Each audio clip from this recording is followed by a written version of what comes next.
Magandang araw po sa inyong lahat. Welcome po sa Makapili TV.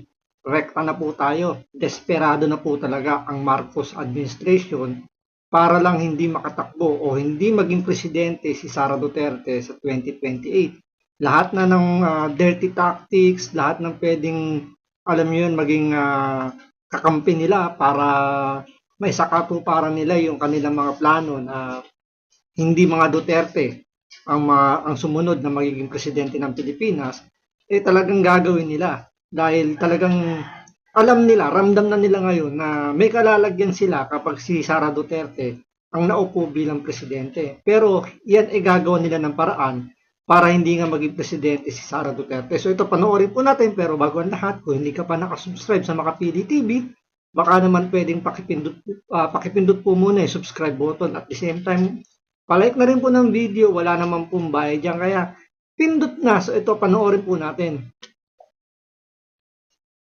Mukhang talagang ipakukulong na po nila si VP Sara Duterte. Nako, kasi hindi ho kasi nila matalo sa ratings at wala hong naniniwala sa mga kasinungalingan nila at wala hong nakikitang mali kay VP Sara Duterte ang mga kababayan natin at ang taas po at talagang matindi ang kanyang sa numero ng kanyang survey. Mukhang susunod na talagang pangulo at nakikita naman po natin yan sa galawan ng mga ilang mga kalaban, kaalyado. Pagkakalaban, medyo yung iba sumisip-sip na ngayon kay VP Sara Duterte. Yung iba naman talagang desperado nang siraan si VP Sara Duterte. Pero yung mga Kaya nga pansinin nyo, di ba, dun sa budget deliberation, dun sa Senado, nung pinag-usapan yung budget ng Office of the Vice President, hindi pinatagal yung request na budget ng Office of the Vice President. So lahat ng halos majority ng mga senador, ibinigay kagad yung hinihinging budget ng Office of the Vice President. So makikita nyo ron na siyempre pagdating ng 2028, 12 senador ang tatakbo uli. So may mga re-electionist diyan, merong mga bagong tatakbo. So kumbaga ngayon nagsisimula na silang magsipsipan para lang, alam niyo, makakuha ng boto. Siyempre, alam naman natin, malakas si Vice President Sara Duterte pagdating ng 2028. Kung sakasakaling tutuloy siyang tumakbo bilang presidente, malaking hatak kung sakaling magiging, alam niyo, magiging malapit kay Vice President Sara Duterte. Pwedeng mahatak yung kanilang mga senatorial aspirant, di ba? So, nakikita na natin ngayon na gumagalaw na yung politika dahil nga papalapit na yung 2028. Dahil pagdating ng 2027, diyan na maglalabasan yung mga balimbing. Pero yung mga kakampi nananatiling palakas ng palakas. Kaya nga ho mga kababayan, lahat to gagawin talaga nito mga damunyo na ito para ho mawala sa picture, ika nga, si VP Sara Duterte pagdating sa 2028 election. Ako gago!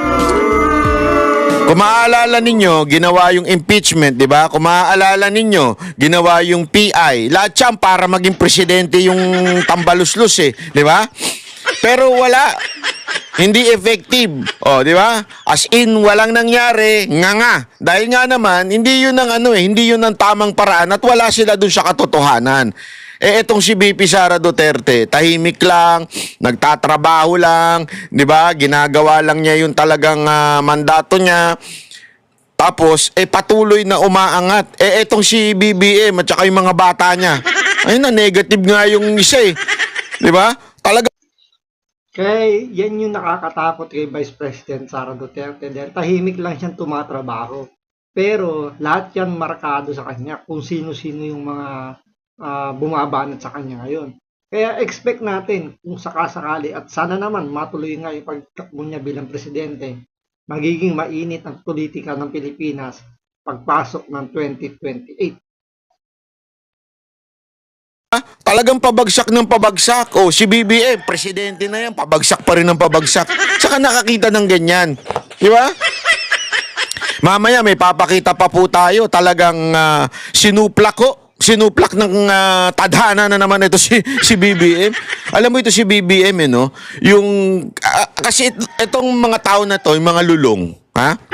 Yung mga lulong na yan, lulong sa kapangyarihan. Ang akala kasi nila, kontrolado nila lahat ng bagay. Dahil marami silang pera, nasa kapangyarihan sila, babayad sila ng mga media, babayad sila ng mga squammy na vlogger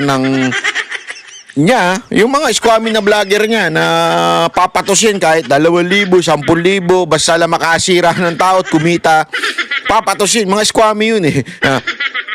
Di ba kita nyo naman yung ginagawa?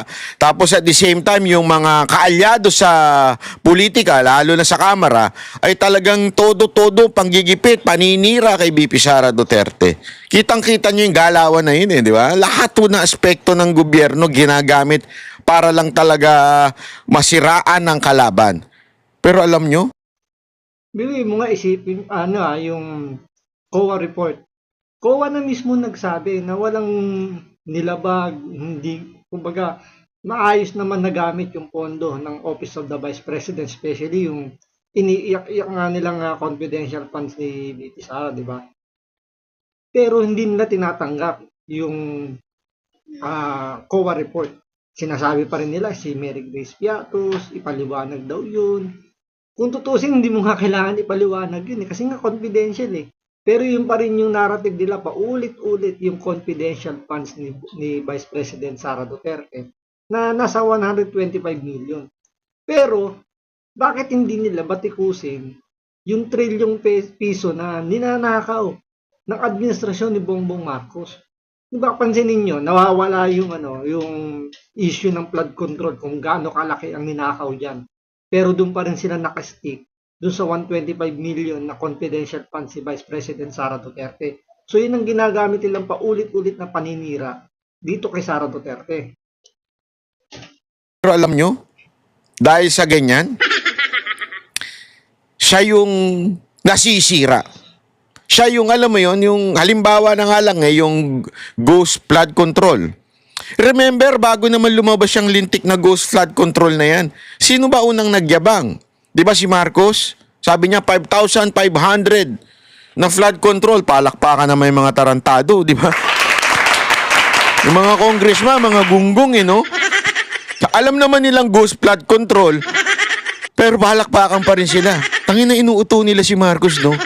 Muntakin mo ganun nila ginagago yung presidente. Kasi deep inside them, alam nilang wala yung flood control na yun. Alam nilang ghost yun. Diba? Pero palakpak pa rin ng mga gago. Tanga-tanga ng presidente to. Ganun siguro nasa isip ng mga gago na yun. Ano? Mantakin mo.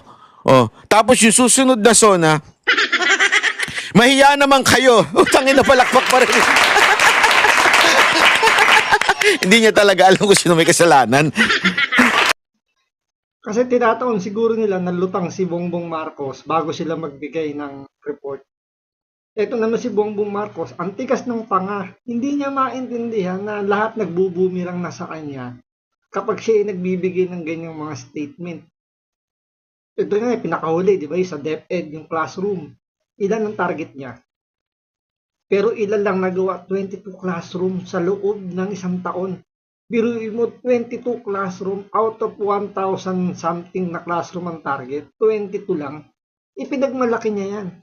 Tapos yung pabahay daw, na 1 milyong pabahay kada taon. Target niya, 6 million daw. Matapos yung term niya, 6 million na pabahay daw.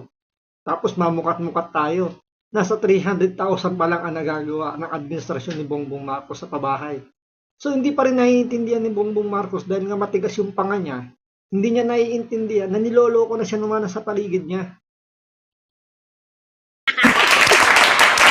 Gago di ba?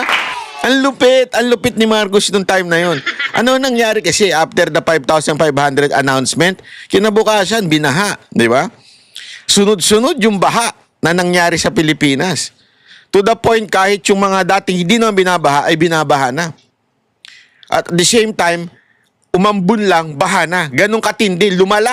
Ika nga, lumala. As in, siguro, sa aking tansya, hindi lang 3 times worse than before. Di ba? Yung tindi ng baha. Grabe po. O, yun o ang nangyari. Eh, nung sinabi naman niyang mahiya kayo, nagbuo siya ng ICI. Wala rin nangyari. Mukha rin tanga. Bakit? Mismong mga membro nagre-resign. Ino mo? Alam mo yun, kahit anong power mo, kahit anong dami mong pera, tadhana na yung nagagalit sa'yo eh. Tayo na, huwag mong ginagago yung tao. Mantakin mo may utang sa mga membro. Yung sabihin, yung mga commissioner doon sa ICI, walang kapangyarihan, walang naniniwala. Oh. Kaya ngayon, medyo kumakabig sila, mga kababayan. Kumakabig sila. Pansinin niyo yung eksena, ha? Kumakabig sila. Gumagamit sila ng mga ibang diversion. Halimbawa na yan, ay itong ombudsman at saka DOJ. Ginagamit nila yan para kasuhan yung mga kalaban, mga prominenteng kalaban. Tatadtarin nila yan eh. Tatadtarin nila lahat ng kalaban kasuhan. Lahat ng big time. Ibig sabihin ng big time, kilala.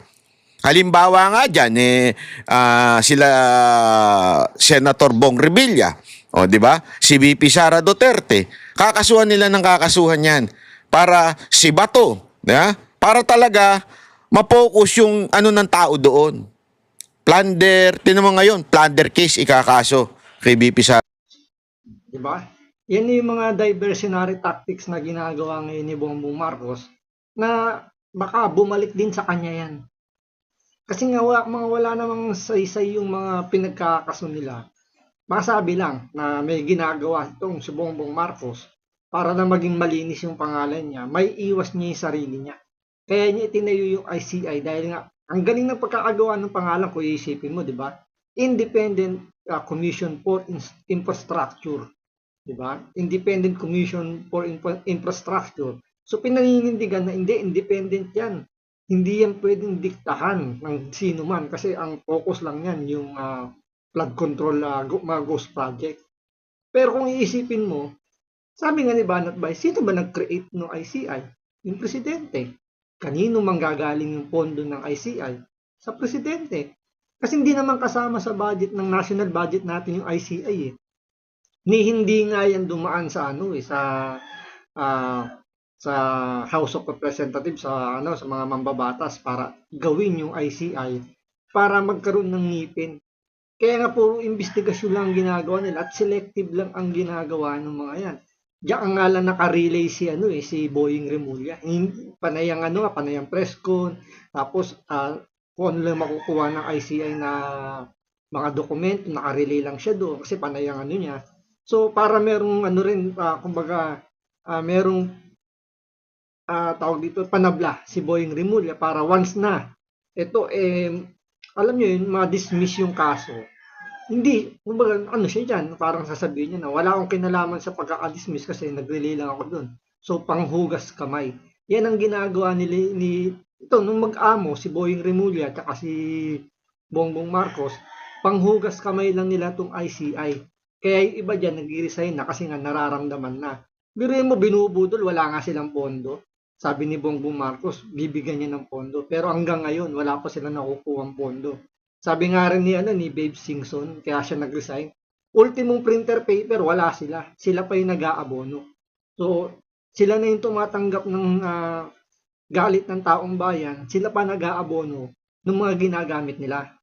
So, antayin natin kung ano yung magiging nitong mangyayaring pagkasong araw kay Vice President Sara Duterte para hindi raw ito makatakbo sa pagiging presidente sa 2028. Kaya uunahin na yung mga kaalyado niya. Kasi nga naman may paparating na na impeachment. So kailangan mabawasan yung boto ng mga senador, especially senador, dahil numbers game pa rin naman ng impeachment. So kaya inuuna na sila Bato de la Rosa, sila Jingo Estrada, sila Joel Villanueva para mag-prosper yung impeachment. Pero tingnan natin sa mga susunod na araw kung ano pa yung pwedeng lutuing mga ipinagbabawal na teknik nito ni Bongbong Marcos para lang masira itong si Vice President Sara Duterte. So maraming salamat po sa panonood. Ingat po kayo lagi. God bless.